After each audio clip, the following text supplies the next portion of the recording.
হুজুর একটা লোক খারাপ প্রকৃতির ছিল।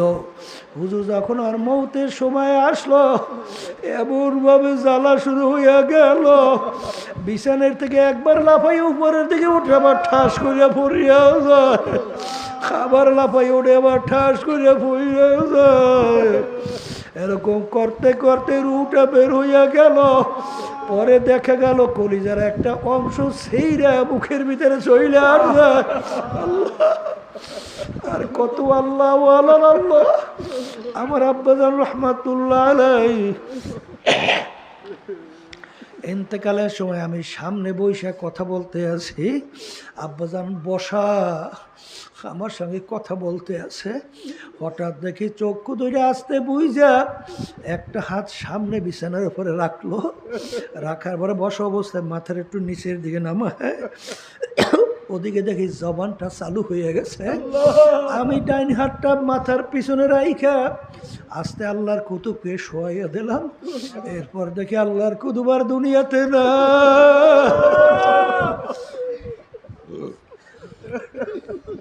বাজান দাদাজান রহমাতুল্লাহ আলাইহির কথা শুনছিলাম। দাদাজান রহমাতুল্লাহ আলাইহি ইন্তেকালের আগে আগে লোকজন চতুর্পাশে বসা। দাদাজান বলতে আছে, জাগা দাও, মেহমান আসতে আছে। আল্লাহ আল্লাহু আকবার। এরপর দাদাজান রহমাতুল্লাহ আলাইহি সামনে একটু হাত বাড়াইয়া দিয়েছে, সামনে হাত বাড়াইয়া দিয়ে একটু মিসকি হাস দিয়েছে। এরপরে দেখা যায় আল্লাহর কুতুব আর দুনিয়াতে নাই।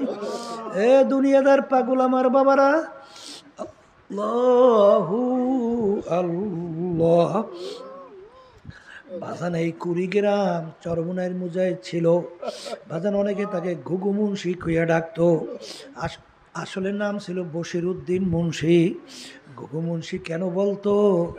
রাস্তা দিয়ে হাঁটতো, এমনভাবে আমার মাওলার জিকির করতো, মনে হয় যেন ঘুঘু বলতে বলতে যায়। তিনি দুনিয়ার থেকে বিদায় নিয়ে কবরে যাওয়ার পরে 32 বছর পরে নদীর ভাঙ্গলে যখন তার কবর ভাঙ্গা গেল, 32 বছর পরে কাপনের কাপন সহ লাশ তাজা বের হইয়া আসছে। বাজান অনেক জাতীয় পত্রিকায় ছবি সহ দিয়ে দিছিল। কে কে দেখছেন একটু হাত উঠেই দেখেন তো, দেখেন কত মানুষ দেখছে। আল্লাহ, 32 বছর পরে কাপড়ের কাপড় সহ, মার্কিন কাপড় গায়ে লাগানো, মাটির সঙ্গে কাপড়টা লাইয়া রইছে। 32 বছরে কাপড়েরও কিছু হয় না। এ কপাল পোড়া, দুনিয়ার কোনো যুক্তি আছে? কোন যুক্তি দুনিয়ার আছে যে একটা মার্কিন কাপড় 32 বছর পর্যন্ত মাটির সঙ্গে লাগিয়ে থাকে, কাপড়ের কিছু হয় না? যত ঘটনা মাঝে মাঝে কবরে মালিক দেখায়। বাজার 1400 বছর পরেও দুইজন সাহাবায়ে কেরামদের লাশ মোবারক পাওয়া গেছিল ইরাকের দাজলা নদীর কিনারে। বাজান একেবারে দিব্যি মনে হয় এখন ঘুমাইয়ে রয়েছে। আমির হামজা রাদিয়াল্লাহু তাআলা আনহু শাহাদত বরণ করার প্রায় 50 বছর পরে তার লাশ মোবারক বের হইয়া আসছে, মনে হয় এখন মাত্র ঘুমাইয়ে রয়েছে। যত ঘটনা মাঝে মাঝে আমার মালিক দেখায়। বাজান কবরে কাপড়ের কাপড় সহ লাশ তাজা, নেককার পরহেজগার আল্লাহওয়ালা ছাড়া দেখা যায় না। কত কবরে আগুন দেখা যায়, সাপ দেখা যায়, কত কবরে নাফরমানের চেহারা শুয়ারের চেহারা হইয়া পড়িয়া আছে, কত নাফরমানের জিহ্বাটা টাইনা নাভিস্থল পর্যন্ত ঝুলাইয়া রাখছে। যত দুর্ঘটনা মাঝে মাঝে কবরে দেখা যায়। বাজান বেনমাজি, হারামখোর, সুদখোর, ঘুষখোর, জালেম, মিথ্যাবাজ, বেপরদায় চলুন্যা ছাড়া কিন্তু দেখা যায় না।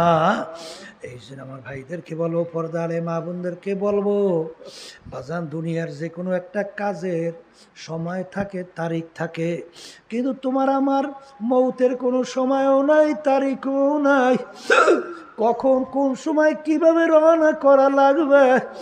এই জন্য আমার বাজানদেরকে বলবো, পর্দা আলে মা বোনদেরকে বলবো, আমার মালিক বড় দয়ার মাওলা, বড় মায়ার মাওলা।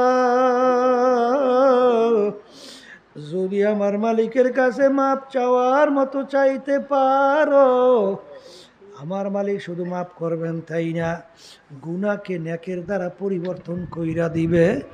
এ কবরের যাত্রীরা, আজকে অনেকে বিভিন্ন দলের নেতা নেত্রীর পিছনে পড়ছো, হারে পইরা আল্লাহর হুকুম নবীর তরিকা অনুযায়ী চলতে পারেন না।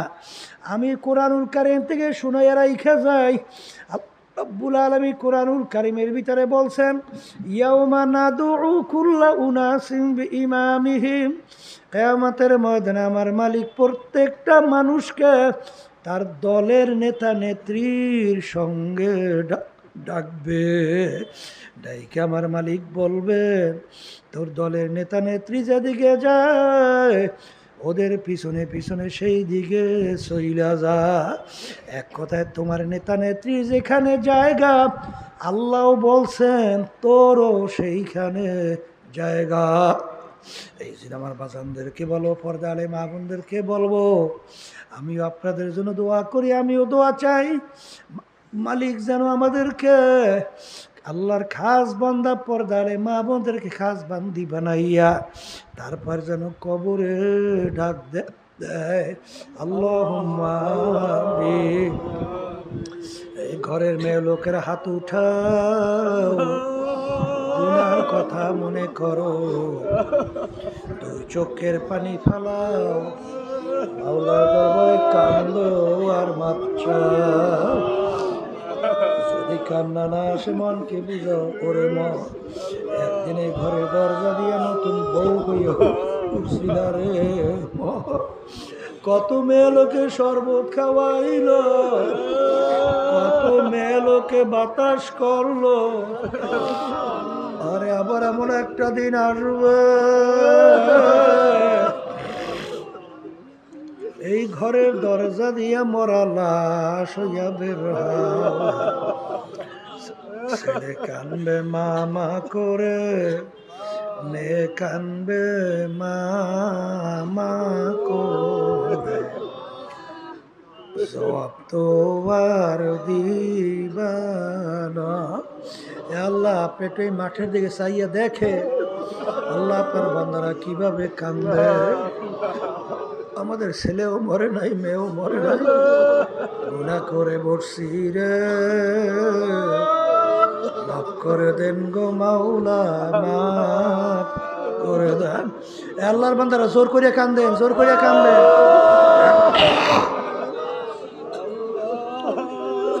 সন্তান মারা গেলে চোখে পানি আসে, সম্পদ নষ্ট হয়ে গেলে চোখের ভিতরে পানি আসে।